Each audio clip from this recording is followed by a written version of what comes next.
Good morning. I'm thrilled to be part of this conference and honored to be able to speak to an AMICAL conference in particular. The mission of this organization very much is in line with what I consider to be some of the most important conversations and contributions I've made in my career. And so I'm glad we found each other.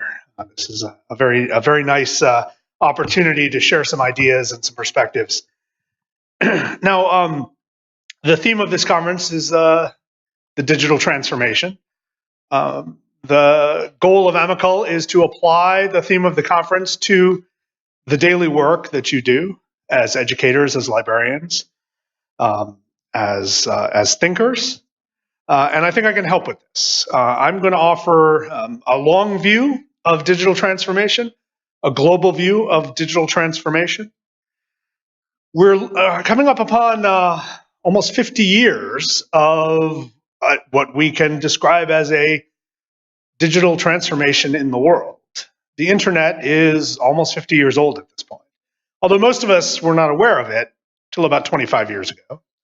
And much of the world, especially the world outside of the global north, was not connected in any meaningful way to what we think of as the internet until as recently as 20 years ago, in some places 15 years ago. But the transformation in the past 15 to 20 years has been so rapid, has affected so many people at a daily level, that it's impossible to consider what we have gone through in the past 50 years without using grand world historical terms like this is a new age or a new era.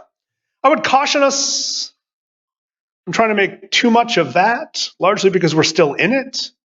We're still participating, and we're still trying to make sense of what we're experiencing and what we have just experienced. Nonetheless, the transformations have been deep and significant and powerful at every level. So in this presentation, I'm going to walk through multiple levels. I'm going to talk about technological transformations, commercial transformations, political transformations, and ultimately educational transformations. And as I go through this, you might start wondering, what does this have to do with what we do at AMICAL? I promise you I will deliver that connection at the end, or near the end, anyway. So the operating system of our lives is a phrase I've been trying to get people to use, so far unsuccessfully, but I'm not going to quit. I think it's a very valuable way of thinking about much of what we are facing, about concentrations of power, but concentrations of power that seem soft, almost invisible. And so that's why I think it's a really important concept, and one that it takes a bit of effort to explain. All right. So when I was working on a book about Google that was published in 2011, I was trying to make sense of what had just happened with that company in the previous decade. Google was created in 1998 by a couple of PhD students at Stanford University.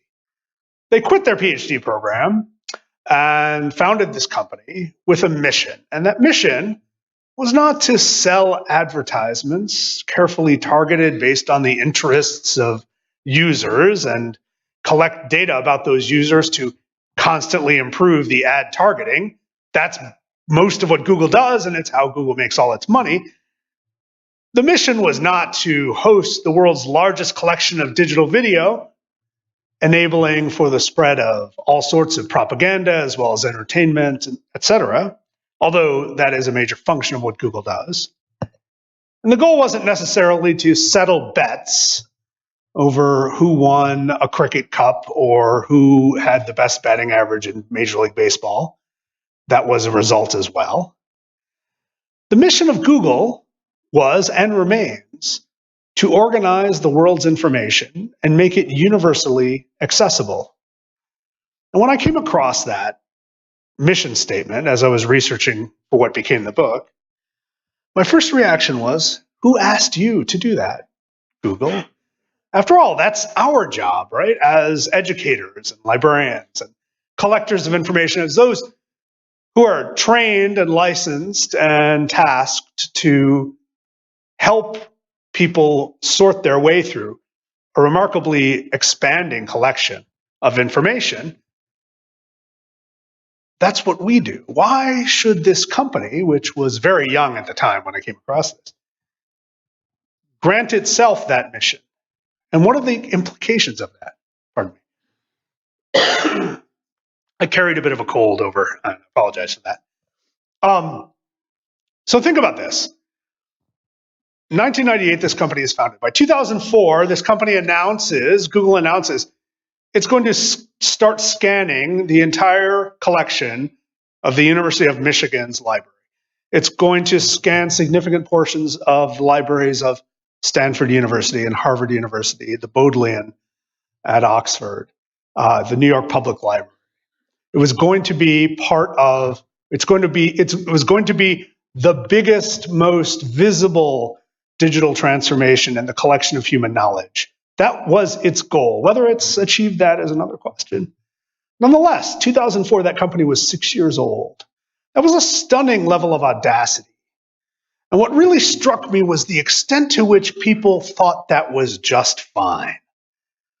That people, even people in our community, were willing to surrender decades of expertise and training and thought, things learned at conferences like this, and just outsource this job to this company that was 6 years old at the time. And I thought that's very strange. The level of faith that we put into this world of digital technology. And I thought this has to be bad. This has to be dangerous. Right? It doesn't mean the implications are going to be world-shaking, but it seemed to me to be a very unfortunate judgment that we were going through. So one of the things I thought about Google and its efforts as I finished the book was that it seemed to be getting beyond merely organizing information. By the time I finished the book, which took me way too long, I don't suggest writing about big, fast internet companies on a book deadline. I've done it twice. I hope never to do it again. One of the things that struck me at the end is that Google was no longer simply interested in digital first information or born digital information, right? It was created to make sense of the World Wide Web, because at the time, the World Wide Web was a collection of documents loosely connected to each other with no discernible pattern, no central index. And it was a collection of documents growing at a rate of millions per day, now millions per minute. And so Google as a technology made sense in that moment, right? What else could have helped us navigate a collection of documents growing at that rate? The values it embedded in its system were certainly worthy of scrutiny, but the very concept that there should be some central service, even if it is commercial, I would have preferred if librarians had been funded to build something like that, but whatever. By 2010, it was fairly clear to me that Google was reaching way beyond this. The book scanning project was the first indication. The notion that here were objects, documents not born digital, that were already well cataloged, well described, often annotated. Right? We had spent centuries making sure that this collection of knowledge was accessible and easy to use. And the limit to accessibility was merely that it sat in physical form, but it often sat in physical form in institutions that were open and accessible to the public. Not an ideal situation, a problem that could be solved by the right digitization project. Nonetheless, this idea that Google was now going to take its expertise and apply it to everything outside of the digital world seemed to me to be bold and significant and worthy of attention. And what we also saw by that point was that Google was reaching to our bodies. Google was trying to make sense of the roads on which we drive and walk. Google was creating devices and working on devices that would monitor our health, working on devices that would sit on our skin, They have been working for some time on contact lenses that are supposed to monitor blood glucose levels, among other things. So at that point, it seems pretty clear to me that Google is moved way beyond digital first documents and moved on to human beings, moved on to everything. Well, at the same time, companies such as Facebook, companies such as Microsoft, companies such as Amazon were working on similar expansions beyond their core mission. And in every one of these cases, it struck me that we are no longer witnessing a struggle for mastery of the operating systems of our devices, right? So in the late 1990s, there was a struggle to be in control of the operating system of our desktop and laptop computers. Microsoft prevailed, Apple fell behind, Linux trailed way behind, but it pretty much settled out as an agreement that battle is pretty much settled. Then by the early 21st century, there was a similar battle to master the operating systems of our telephones. And again, this was a battle between Apple and Google. And for the most part, Google has prevailed, at least in terms of its market penetration around the world. Although it's settled out now and the competition isn't particularly fierce. Other companies have tried to jump in. Nobody has. There's been similar competition for the operating system of tablet computers, etc. But now these companies were looking to become the operating systems of our lives, of everything. So this struck me as a particularly useful thing. And I remembered that back in 2009, Wired magazine had issued this cover, "The Web is Dead," and it generated a tremendous amount of laughter, right? Because this article was posted on the web, and all the comments immediately said, "Ha, you posted this on the web. I thought the web was dead." Not very insightful. But this article was making a hyperbolic case that all of the important activities that we will trace, all the important expressions, will move beyond HTML. They will move beyond this collection of documents that had served as the template for much of the creativity and innovation of the previous 2 decades. That in fact, what mattered now going forward was what is on our skin, what is on our heads, what we drive in, how we move about the world. That the notion that all of these activities will generate data, that that data can be used to predict actions, that that data will be valuable in certain hands and worthless in other hands. All of those insights are sort of buried in this article, which I don't necessarily recommend. It wasn't particularly smart. But it did give a hint at the time that the digital transformation was something very different than merely a transformation in the world of information. The internet itself, though, I think we should recognize, has always been a mass illusion. It's a phrase we use to describe a network of interconnected networks. It has never been global or universal. The experience of using what we call the internet in Turkey has never been the same as in Greece. The experience of using the internet in Cuba or China has never been anything close to using the internet in Germany or Canada. And yet we've gone along through this whole process imagining that this was some sort of unified collection of information and a way that all human beings could possibly interact with each other. That has never been true. The connectivity, the global awareness that it enables is significant, but not universal. I think that's really important as we consider these transformations as well. So we've been operating under this mass illusion that we are connected fully and that we experience the world fully. But in fact, the experience of digital information through our devices, no matter what those devices are, those experiences now more than ever are highly selected for you. They are very much based on predictions that companies make about you. And those predictions are in many ways determined by your movements, your activities, your associations, your expressions. And so our worlds are actually getting smaller, narrower than we expected, right? The illusion and the expectation of internet technology, especially as expressed in the mid-1990s, was one of global cosmopolitan awareness, that people in Jakarta could easily interact with people in Montreal, and that they would, and that there might actually be some sort of fostering of mutual understanding. I think it's safe to say we've seen nothing of the sort happen. So, some recent factors that should make us consider that the operating system of our lives is actually a better metaphor for the digital transformations we've seen. One, massive surveillance at every level. It's impossible to ignore at this point. For a long time, it was easy to ignore. And our systems of massive surveillance are different than the 20th century systems of surveillance. Right? 20th century systems of surveillance were visible and obvious.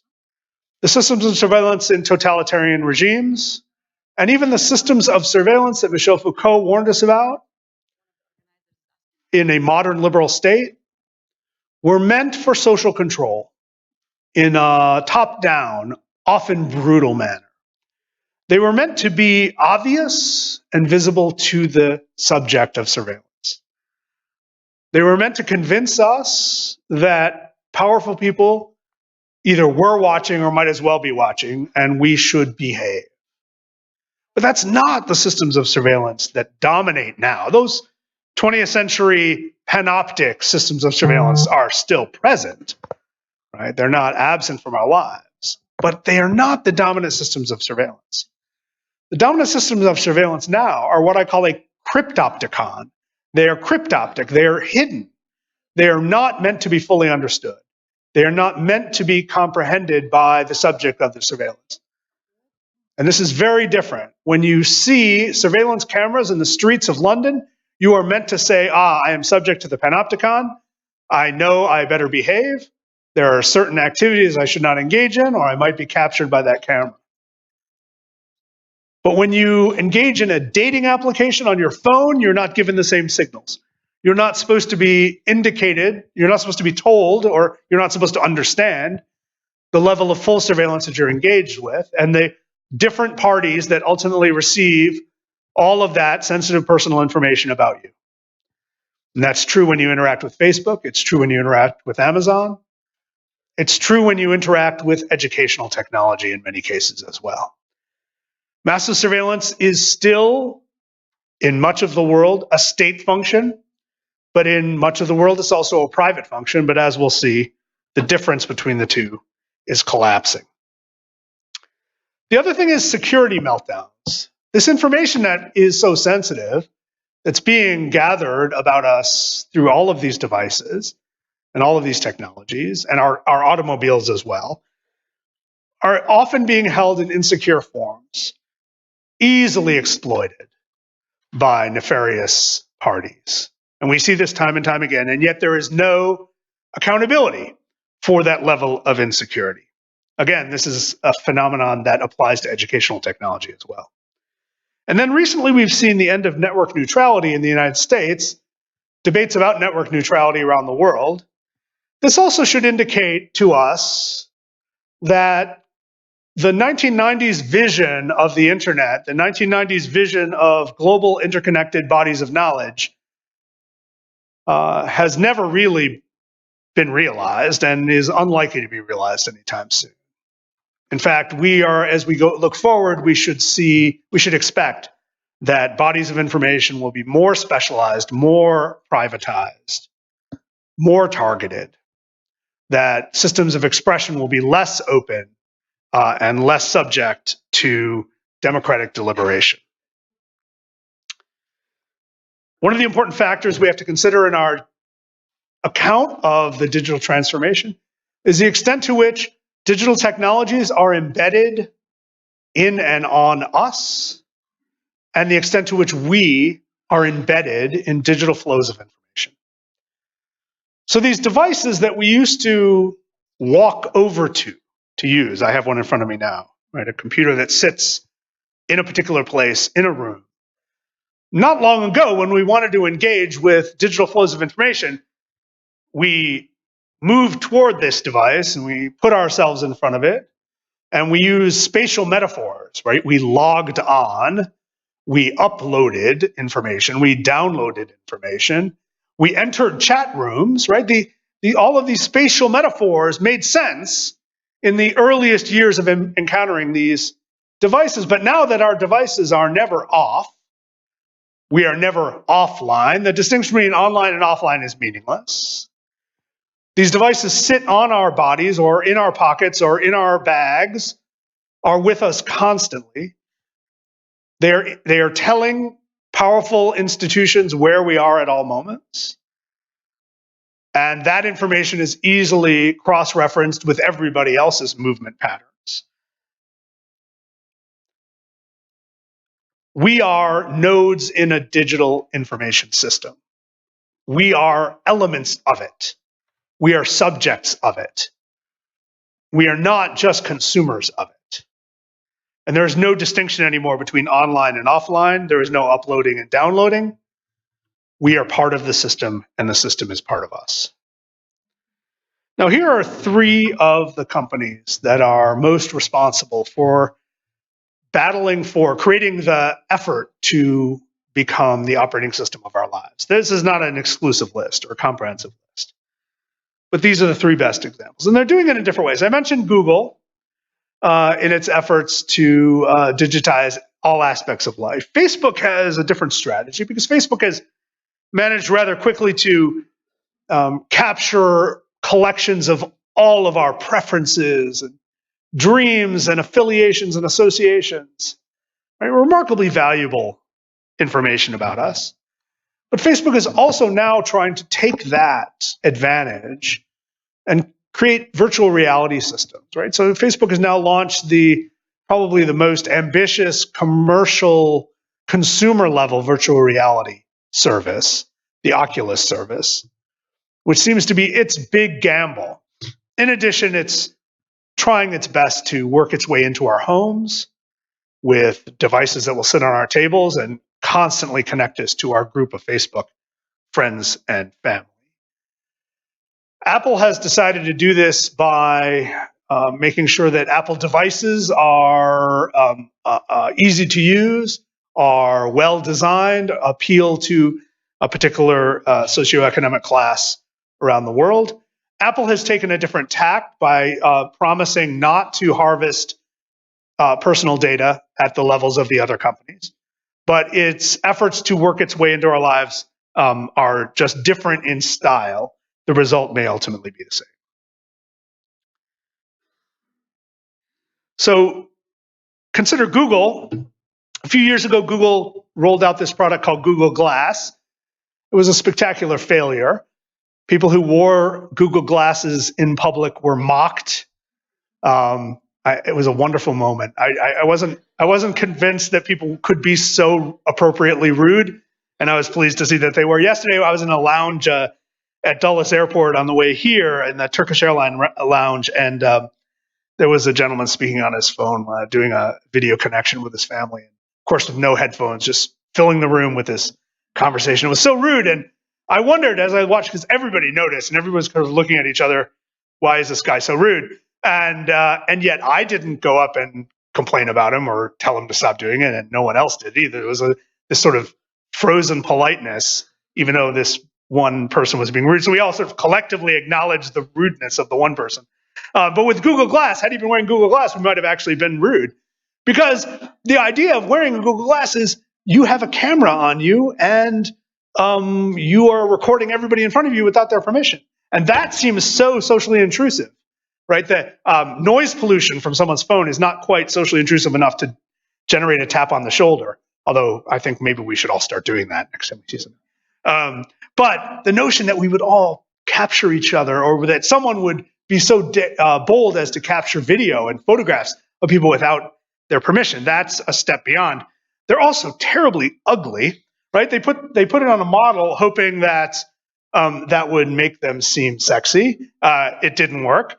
Now, Google Glass as a consumer product failed, but it is still being used and deployed, and there's more research and development on its professional uses. So there are training programs with Google Glass, with surgeons, with engineers, with pilots, in an effort to foster sort of more complex information presentation to them during their professional obligations. It remains to be seen whether any of that will actually catch on. Nonetheless, the idea, and Google has not given up on this idea, is that ultimately sensors, cameras, location sensors should be so connected to our body, so intimate to us, that we forget they're there, the way that I might forget my glasses are on. Right? Don't worry, these have no cameras. This is very much 16th century technology. So the Google Glass is the extreme end of wearable technology, but if you've worn a fitness tracker or an Apple Watch, you're participating in this just as much as if you were wearing Google Glass. It's just not as offensive. And of course, Google has already mastered mapping the Earth and photographing the Earth. And there was resistance when it started this effort. There was one particular protest in Japan. Many houses in Japan are easily visible from the street at a level of 8 feet or higher, or 2 meters, 2.5 meters or higher, because of the design of the houses. And it's considered rude to look into someone's house. But of course, because of how these cameras were mounted on Google vehicles, all of the street view images were peering into people's houses. And there was massive uproar in Japan. There were similar protests around the world about this as well. But ultimately, we all grew accustomed to it. And Google Street View remains fairly global. Now, you must be familiar with this phrase, the Internet of Things. It's one that has caught on. It refers to the fact that objects are now so easily embedded in our digital flows of information. Right? The fact that appliances now have chips that can connect, chips and sensors and antennae that can connect to digital networks. That radio frequency chips in boxes are able to help maintain inventory in many companies. Right? So this notion of the Internet of Things, which is considered this massive part of global digital transformation, is often expressed as a commercial phenomenon that is about making businesses work more efficiently. I would like to reject this phrase. It's a phrase I despise for two reasons. One, it does not resemble the internet in any way. We are actually talking about a series of proprietary networks. And secondly, as I mentioned before, it is not actually about things. Ultimately, what we should be paying attention to is our bodies. It is not an Internet of Things. It is a set of proprietary networks about human bodies. Because the Internet of Things often refers to smart devices like smart refrigerators, smart coffee makers, smart automobiles. Those things are only important because they help govern what goes into our bodies and what our bodies go into. So ultimately, it is about human bodies. Now, you might be familiar with this book. It came out last year, The Age of Surveillance Capitalism. This is a very helpful, in fact, profound concept. Shoshana Zuboff, Professor Zuboff, makes the move that I've long been hesitant to make. Remember at the beginning of this talk, I said I'm not a big fan of declaring that this is an age or that we can make sense of the age, largely because we're still living through it. I am convinced that nobody in the Bronze Age said, hey, everybody, we're in the Bronze Age. Look at all this bronze. No, it took people centuries later to say, there was this thing called the Bronze Age. Maybe in the Stone Age, because that's all they had was stone. But look, when you're in it, you don't notice it, or at least you're not supposed to notice it, right? Fish don't say, hey, we're in water. They know nothing else. Yet we are, I think, just beginning to be capable of making sense of the age. And I want to admit that we are probably in a particular age. I just don't think we're quite at the point where we can fully describe it. But Professor Zuboff does an excellent job of getting us there, or getting us close to where we need to be. So perhaps in 50 years, her title will still prevail, and we will look back on this as the age of surveillance capitalism. So it's worth exploring as a metaphor for what we're going through right now. Because every aspect of business around the world involves some measure of data collection and data analysis, and more often than not, the activities of human beings are part of that data collection and analysis. And that's a really important insight and one we must keep in mind. Ultimately, and this is the key, the real value of her book, well, it's in the book, it's a book well worth reading, but the subtitle actually says more than the title. The Fight for a Human Future at the New Frontier of Power. Because ultimately, we're talking about power. Which institutions will hold power? What will be our ability to stand up to that power, to limit that power, to hold that power accountable? Those are questions we have not even begun to ask at a mature level. In our rush to fill our lives with devices and conveniences, we have neglected questions of power. So I'm somewhat optimistic now that books like this seem to be catching hold, seem to be influencing how we ask questions going forward, that we might be able to interrogate power a little bit better. Nonetheless, we can't escape the convenience, the dependence on these companies. These companies track us and predict what we might want. They know us better than our partners, better than our children, better than our parents know us. I know this because my mother gives me gifts that are not anywhere close to as good as the gifts that Amazon recommends for me. And I love her dearly, but she just misses every time. So by the way, you might see it. This is from my Amazon account, actually. My daughter at the time, she's 14 now. At the time, she was 6 years old.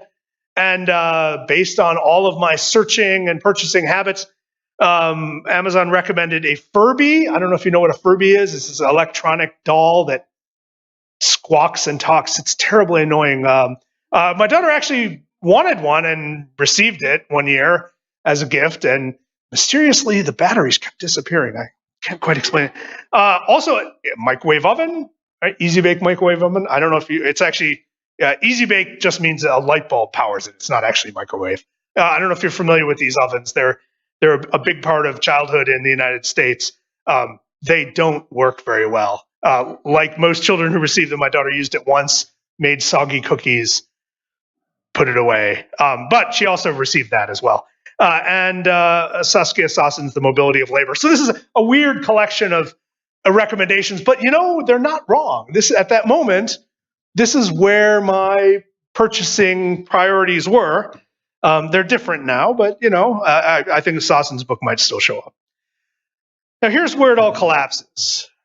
In 2013, Edward Snowden, a contractor for U.S. intelligence services, for the Defense Department actually, slipped away from his job in Hawaii and took with him thousands of documents that he had lifted from secure servers. And he escaped first to Hong Kong and has been in Moscow ever since. And he was able to work with journalists to release these documents fairly carefully and systematically to point to particular issues. And he did so in a way, again, working with journalists in a way that he hoped would not endanger anybody working in intelligence or security. But the information he provided to us is crucial here as we try to make sense of these concentrations of power. Because it's cute that Amazon can tell me that I should buy a Furby for my daughter. And it's kind of insightful that it believes I should buy a book of sociology. But the fact is that the data that Amazon collects about me, that Facebook collects about me, that Google collects about me, that Apple collects about me, all of that information is vulnerable to exploitation, not only by those companies, but those companies have no police forces, as far as I know. And they have no jails, and they have no weapons. But the state does. My state does. And as it turned out, Edward Snowden revealed to us that U.S. intelligence services, as well as the other members of the Five Eyes, the other major powers who are, I guess until recently, full allies of the United States, had remarkable access to the data collected by these companies. And this should show us that it is false to trust that there is some meaningful distinction between private sector surveillance and government surveillance. And in places in the world where government surveillance is a matter of life or death, and that number of places is increasing weekly, places like Turkey, for instance, we have to be aware of this. We cannot consider private sector surveillance to be merely an innocent effort to increase convenience for consumers. It is often exploitable as something much more dangerous. Now, here's where I sort of depart from and try to customize this presentation to AMICAL. Depart from my original presentation, customize. As we confront these problems, right, as we identify systems of power and centers of power around the world, we've come up with some rather inadequate policy responses. And I swim in these policy responses constantly. I'm always reading about them, fielding them, writing about them. And they have generally fallen along two lines. One is what we call in the United States antitrust, or in Europe they call competition law. The notion that these companies have grown so big and so strong, largely through their own ability to abuse their market positions, to use their profitable enterprises to subsidize and lower prices for their less profitable enterprises and drive out competition. The fact that, for instance, with Google will rig its search results to favor its own services over services of smaller competitors, right? All of those have been identified, inadequately punished. There's some call in the United States to to break up Facebook and Amazon and Google, but nobody's really sure how that would work, where the lines of severance would be, and what difference it would ultimately make. The second is what we call in the United States privacy law, what in Europe is called data protection. And this has, I think, more potential. We've already seen a major European law go into effect, the General Data Protection Regulation. The extent to which it affects the behavior of these companies is yet to be seen. It's going to take a few years of administrative law and court law to figure all of that out. At this point, we're seeing that administratively, the European Union is actually falling down in its enforcement of the GDPR. In the United States, we've seen efforts. The state of California has passed a law that falls well short of the GDPR to protect individual data rights. Nonetheless, there is some movement in that area, state by state. We might see New York pass a similar law soon. So there is some, at least this is on the table. But I have to say all of these efforts are necessary, but all of them are insufficient because they don't strike at the heart of the problem. They don't strike at the heart of the problem of incentives, the ways that these companies and the states that work with these companies have managed to work their way into our expectations, to lull us into just going along with these systems. What we've created through these systems, largely through the media portions of these systems, is an environment of cacophony and convenience. It's one in which, like in Aldous Huxley's Brave New World, we are so thrilled to see the latest video on TikTok or the latest video on YouTube, and to be entertained and distracted just enough that we can keep our minds off of serious issues that require serious thought. But it's not just that. It's not just about distraction. It's not just about frivolity, because I'm all for frivolity. What we've actually created is a media ecosystem that can only be described as cacophony. We are constantly bombarded with stimulation. If you walk down the streets just outside here, or you walk through Piccadilly in London, or you walk through Times Square in New York, you see the extent to which your attention is being pulled. Right? Your attention is being pulled away and up and out and left and right. Pay attention to me, pay attention to me, pay attention to me. And it's not even pay money to me, because many of the distractions are not appeals for your immediate money, but really appeals for your mind. And those are just the geographic versions of cacophony.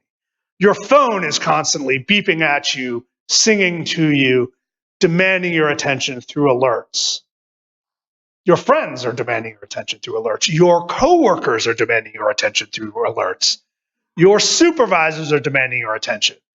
These constant demands for attention fracture our ability to think at an individual level. You know you've felt that, and you've developed strategies and tactics to resist that as an individual. As someone who works in an information world, who works with these devices, you, among all people, are probably the best prepared to deal with the level of distraction and cacophony. And yet it is difficult for me, it is difficult for you to think clearly for 30 minutes at a time, 60 minutes at a time, 120 minutes at a time about one task, right? And it's not just your phone. It's that we've been conditioned by our information ecosystem. Conditioned to say, I wonder if I have a new email. I wonder if someone liked my joke on Facebook. The cacophony yields illiberalism. It creates an environment that invites illiberalism, that forces of illiberalism can easily exploit. Through distraction, through fracture, through the amplification of indignation, it renders us less capable of connecting with each other in a meaningful way. It renders us less capable of confronting our greatest global problems. And let me explain how this happens.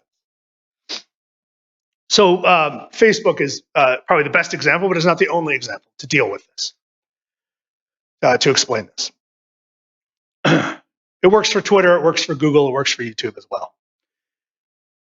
Facebook's algorithms are designed to favor content that generates reaction, that generates engagement. That's what they call it, engagement. In Facebook terms, engagement means clicks, shares, likes, and comments. Any content that Facebook can predict, statistically predict, is likely to generate clicks, shares, likes, and comments will catch on. Facebook's algorithms are trained to promote that material on all of your friends' timelines. When I post a photo of my golden retriever, whose name is Butter, she's gorgeous, by the way, it shows up on all of my friends' timelines. And it's lovely. It makes their day. She's beautiful. They all click on her and issue a little heart, and they say, oh, this is lovely. What a wonderful dog, right? And that's the good stuff, the puppies, the babies, right? All that good stuff. That's the reason we all signed up for Facebook in the first place, for the puppies and the babies. But the same dynamic works for hate speech, for calls to genocide, for conspiracy theories, for all of the illiberal efforts around the world, illiberal campaigns around the world. They all have learned that Facebook will treat their material like it treats my golden retriever. Because all of those things to Facebook's computers generate reaction, not always positive reaction. Perhaps you have a Facebook friend who has posted something thoroughly wrong, thoroughly inappropriate, thoroughly off, engaged in some sort of conspiracy theory. If you have seen that and you've reacted to it by saying, I think you're wrong about this, here is a link to something that is much more informed, right? This is what we're all trained to do. This is media literacy, right? We are trained to correct, guide, teach people. Oh no, you're misguided. You might have posted this thing saying that the measles vaccine causes autism. It's not true. Here are some pages from health experts, World Health Organization, Centers for Disease Control, scientific journals, the Mayo Clinic. Here's all the good information to correct your misgivings about the measles vaccine. Well, as it turns out, every time that you post a comment or express any sort of opposition or anything about that original content, like that page claiming that measles cause autism, that signals to Facebook, this is hot. This is some great stuff. And that original content ends up on more people's Facebook timelines, news feeds than before. You cannot argue with the crazy on Facebook. It just amplifies it. And this is true about Twitter, and it's true about YouTube, which is why YouTube is a perfect place for anybody trying to spread anti-Semitic conspiracy theories, anti-Islamic conspiracy theories, health conspiracy theories. It's ideal for this because it generates so much indignation. And much of it is critical. But again, to criticize is to amplify. Algorithmic amplification works against the very theories, the very idea of liberalism, the idea that we can actually have a free and open conversation at a meaningful level, an informed conversation at a meaningful level. Now, this is a paradox that we have not fully grasped. You can tell we have not fully grasped it because we all do it. We all react to the crazy stuff by responding to it and arguing with it and trying to present better information. And it just doesn't work. In fact, it's counterproductive. And the combination of that plus the filtering aspects of Facebook and Google and Twitter, where the more they know about you, the more they want to give you stuff that you've already expressed an interest in. Again, narrowing our field of vision. When you combine the algorithmic amplification and the narrowing of our field of visions because of their data surveillance, what a terrible environment to try to understand the world. And yet, in much of the world, this is how people are chiefly enabled to understand the world. In places like the Philippines and Myanmar and Thailand and Indonesia, Sri Lanka, Pakistan, increasingly India, Kenya, Nigeria, Facebook is growing in its power. Brazil also. Facebook is growing in its power and its influence and its penetration. Other forms of media are receding in their influence, often because they can't sell advertisements. If Facebook comes to town, all the advertisements go to Facebook. And in places, well, Myanmar, it's a whole other story. That's the most extreme story of Facebook's influence, right? Imagine trying to make sense of the world through this lens. You could not have a better lens. You could not invent a better machine to spread illiberalism, to spread authoritarianism, to foster calls to genocide. And that's exactly what we're seeing around the world. Now, educational technology is not anywhere close to this pernicious, but many of the major products in educational technology are also based on surveillance. And I think we have to be very careful about the extent to which we invite other levels of surveillance and normalize levels of surveillance in our classrooms, in our libraries, etc. This is something we should all be quite attuned to. So what do we do about it? If our policy tools are flimsy and inadequate, if these companies are so powerful and so ubiquitous that we can't even meaningfully opt out. Can you imagine going through a week without using any Google products? Not using YouTube, not using Google, not using Google Maps? It's possible. We did it. We all did it 20 years ago, but somehow imagining living life without Google now is incredibly difficult. Facebook a bit easier, but if you're in a part of the world where Facebook is the only way to connect with your family who works in shipping, or if you're a family in Manila and 3 of your brothers are working on ships around the world, Facebook is your only way of keeping in contact. Facebook and WhatsApp, when WhatsApp is owned by Facebook, so it doesn't really make much difference, right? I mean, those of us who live in parts of the world with diverse media ecosystems have the privilege of opting out, but most of the world does not. What's left? Well, media literacy is one option, but it's, again, necessary but inadequate. Media literacy is focused on the young primarily, and the young are not the problem in the world, right? Most of the problems in the world right now are being created by people between 50 and 70. I hate to say it because I'm one of those people, right? We are the problem. 15-year-olds are not the problem. 20-year-olds are not the problem. Media literacy is also currently, in its current forms, inadequate because it doesn't fully take into account algorithmic amplification. It doesn't take into account the fact that the consumer of the information, the user of the information, is rather powerless in this system, in a system that is delivering information customized for that person and amplified based on emotion. It doesn't really address the overall problem. It addresses some micro problems. Again, necessary but insufficient. A form of media literacy that takes on these macro issues risks feeling useless, hopeless, and weak. And I hope I haven't made you feel that way, but sometimes I feel that way. Nonetheless, it's necessary. It's necessary for us to fully understand our information ecosystem. We have to admit how powerless we are. 7.4 billion people on Earth, 2.5 billion of them use Facebook regularly. 1.9 billion of this 7.4 billion use YouTube regularly. Those numbers are growing. They will not shrink anytime soon. That's remarkable, especially when you consider that 2 billion of those people live in China and don't have access to Facebook or Google, right? That's remarkable. That's remarkable. 270 million people in India, actually close to 300 million people in India use Facebook regularly. That's only 1/3 of the population. Only 1 out of every 3 people in India use Facebook regularly. And again, it's growing fast. The potential for growth is tremendous in India. So again, we're going to face this more rather than less in the future. So while our classrooms are crucial sites of awareness, they're inadequate sites of resistance.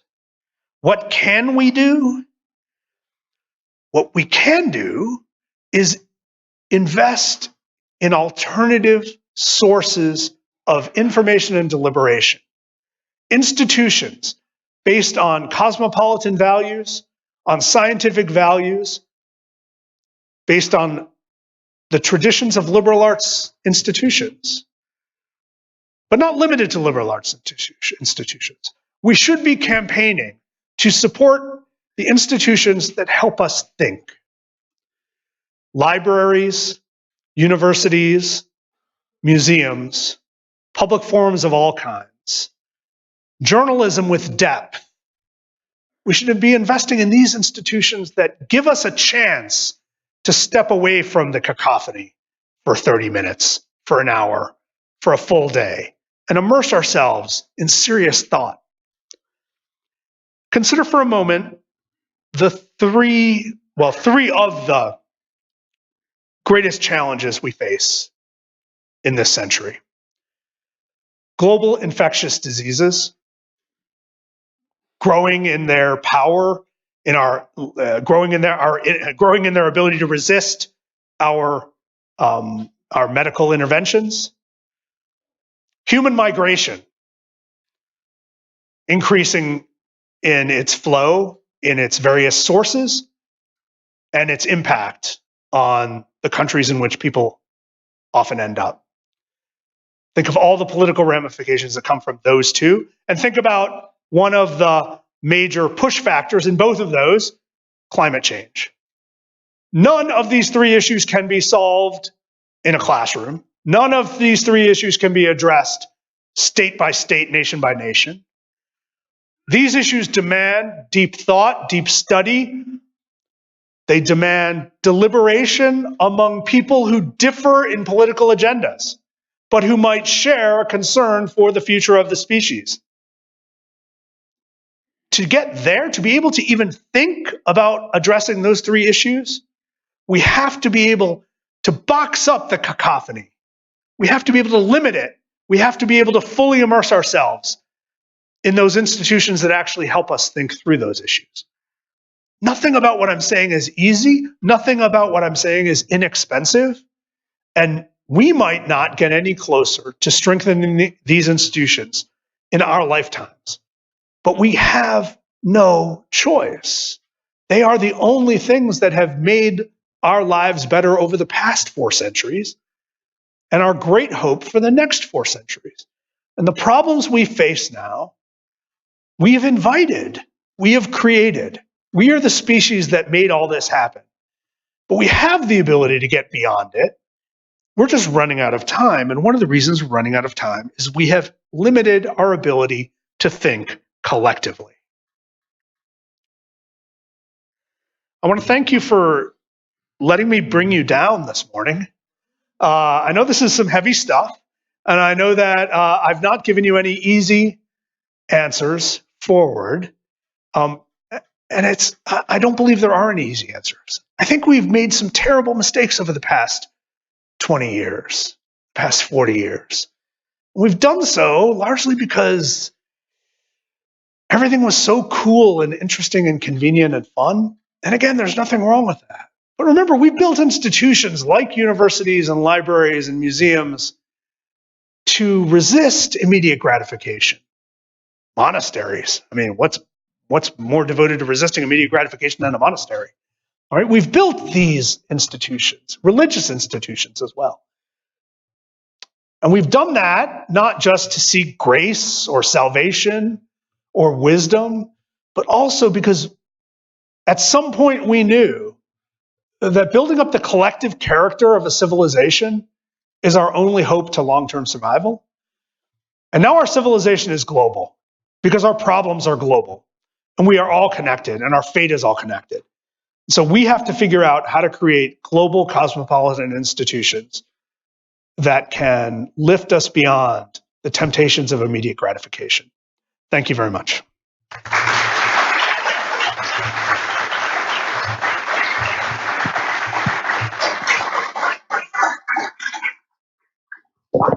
So if I have some time, I'm happy to take some questions, or if you want to just, express your grief, that's good too. I am really not fun at dinner parties, you can tell. Yeah.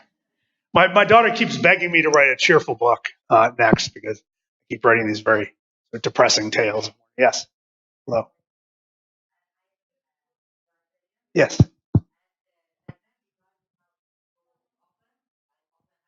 Yeah. Oh. What do do we have to rethink this too? I didn't get you didn't get into this. Yeah. I have another question. Yeah. Maybe I'm naive, but I think if we look in an optimistic way, like if people express through social media that they want to save the environment, yes. or they want to eat organic food, or so maybe this will help. Yes, thank you. So two separate questions. I'll answer them in reverse. One, the prospect for using social media to gather support for values that you and I might celebrate. Sustainable farming, sustainable diets, efforts to fight climate change, et cetera, right? That is absolutely one of the great values of social media. That no matter what your agenda, social media makes it incredibly easy to find like-minded people and urge them to take some action, often limited action, but action nonetheless. So if you want to fill a square in Cairo, a square in London, a square in Rome, a square in Lisbon, social media makes sense, right? It's there, it's ubiquitous. It's so easy to find 100, 1,000, 10,000, 100,000 people who share your concerns. And we know that one of the things that motivates us is when we're convinced we're not alone in our concern for something, we are more likely to participate in it, right? And so what we have now, and let's remember, I'm trying to stay a bit value neutral in this analysis, right? So while it's easy to, for instance, right after Donald Trump's inauguration in 2017, a week later, the National Mall in Washington, D.C. filled with women who were angry about Donald Trump being president. The Women's March brought more than 1 million women to Washington, D.C. This was a movement I applauded, I was moved by, many of my fellow Americans were moved by. And it was thoroughly enabled by Facebook. It was organized through Facebook. Terrific event. Facebook and Twitter and YouTube are outstanding instruments for motivation. They are terrible instruments for deliberation. If it's about power, if it's only about power, then these are extremely useful tools. But if it's about actually thinking through our problems and achieving an awareness of our common fate, they could not be worse. Because we need both motivation and deliberation.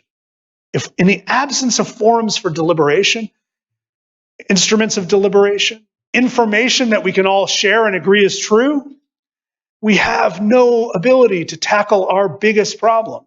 We have the ability to win elections or lose elections. We have the ability to overthrow dictators or preserve dictators and install dictators. And as it's turns out Facebook is much better for preserving the power of dictators than overthrowing them. We've learned the hard way in recent years. But even if it were an even battle, we still don't have the ability to deliberate through these instruments. And all of our other instruments of media are being twisted by the incentive system of Facebook and Google. So they're becoming shallower. They're becoming more interested in grabbing your attention and not holding your thought. We're moving toward data and away from stories.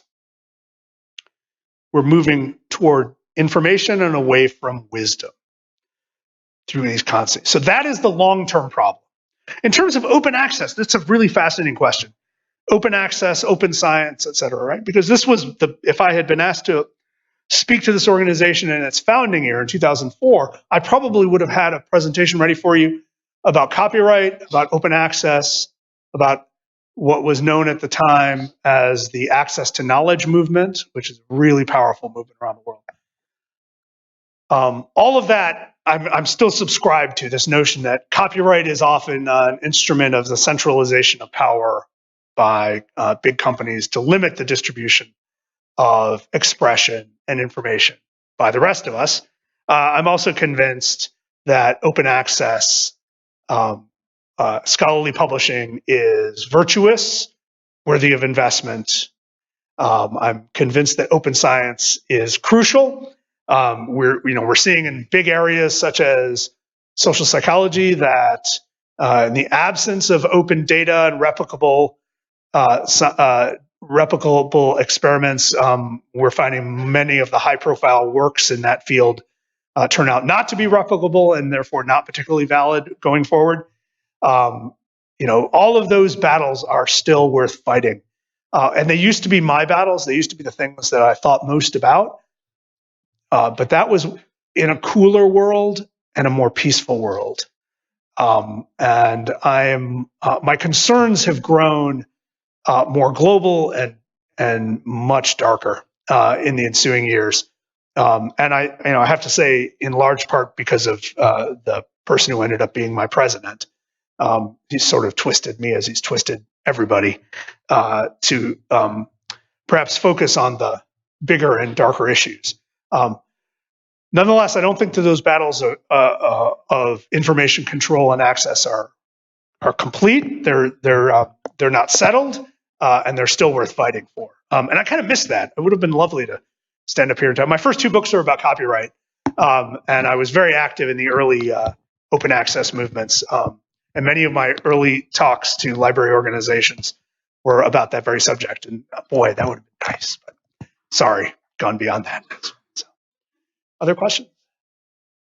In the back? Hello? Yeah, way in the back. Oh, I'm sorry. Well, we'll go here and then in the back. Go ahead. Hi. It's great to hear that you value universities and libraries, but I'm quite curious. There are a lot of articles that have come out in recent years about the end of universities. Oh, yeah. And, the way that, we're irrelevant and even, will majors still be relevant in the future? It will be skill-based, etc. Right. So I'm quite interested to hear what your take is on all of that media buzz. Oh, boy. I could have done a whole talk on that, too, yes. And maybe I should have, right? So you might remember in 2012, the president of the University of Virginia was deposed in June of 2012. And one of the reasons given by the board that had deposed her was that she was not rushing quickly enough into the dismantling of the university. I know it's perverse, but the idea, remember 2012 was the high point of what we call MOOC mania, the idea that you could somehow make university classrooms more efficient and maybe even more effective by taking the worst of what we do and enrolling 10,000 students as opposed to 100 students, right? The worst of what we do meaning me standing here talking to you, right? And that's basically what a MOOC is, right? It's a video of a professor lecturing with PowerPoint slides on the side, lots of bullet points, and then factory generated exams, perhaps machine graded papers. None of this gets us any closer to understanding the craft and practice of human thought, of the best of human thought. And so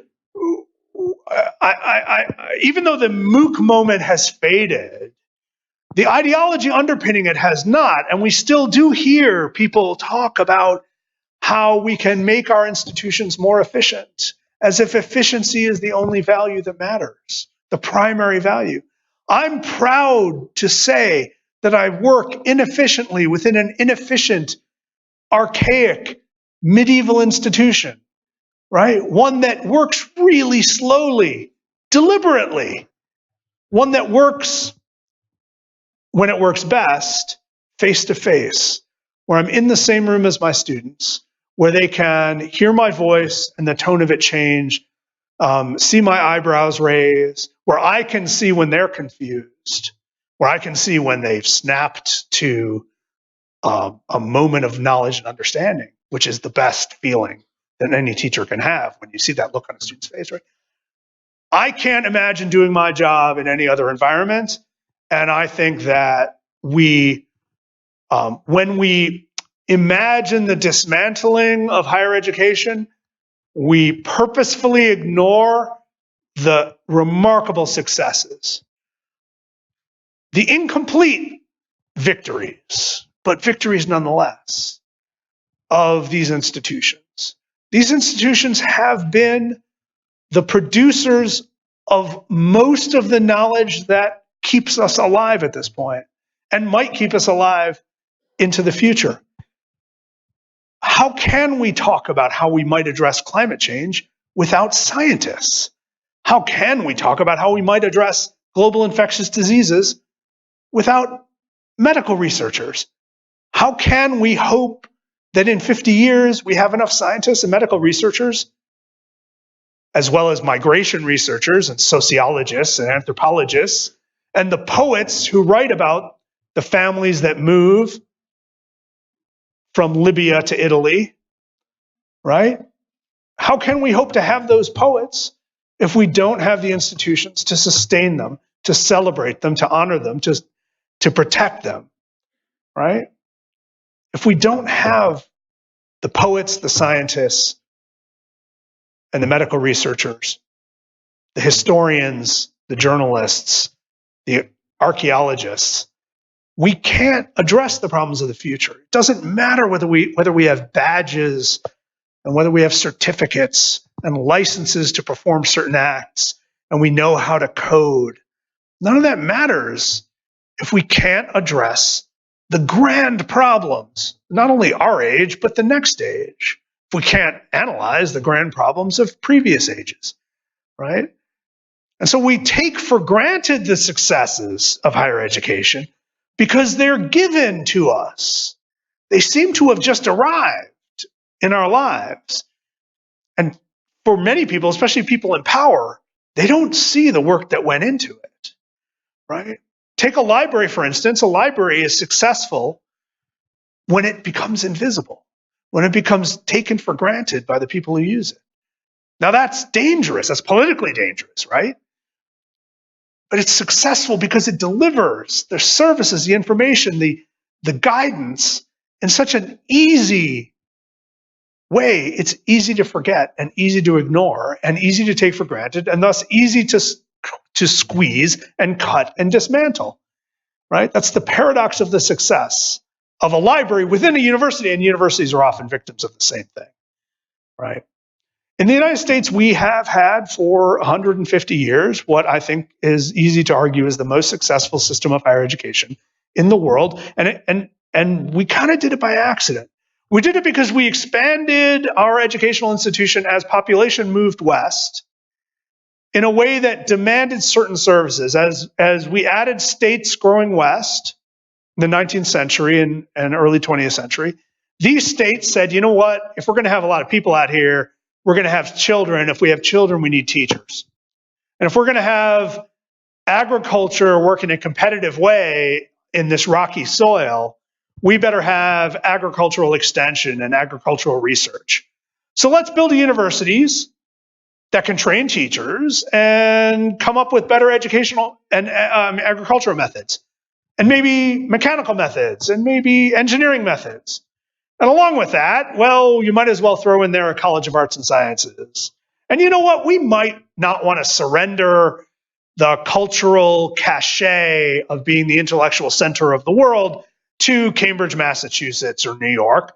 So why don't we build a huge library? Why don't we build a university in our state capital, Madison, right? Or build a massive university in Lincoln, Nebraska, right? Let's do this, and maybe over time, our state can be considered as grand and as enlightened as Massachusetts or New York, maybe Oxford or Cambridge if we're lucky, right? And that was the idea, right? The hubris. But that's why in almost every state in America, there is an excellent public university. At least there were. We're dismantling them pretty quickly and starving them pretty quickly. Because they succeeded so well, we took them for granted.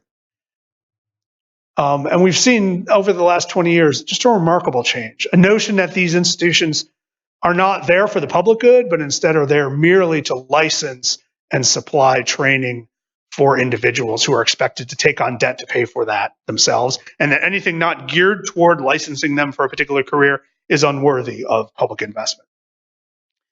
You know, that change of mindset about the role of higher education and the role of science and research has been sudden but brutal, and it's something I've been fighting since I got into this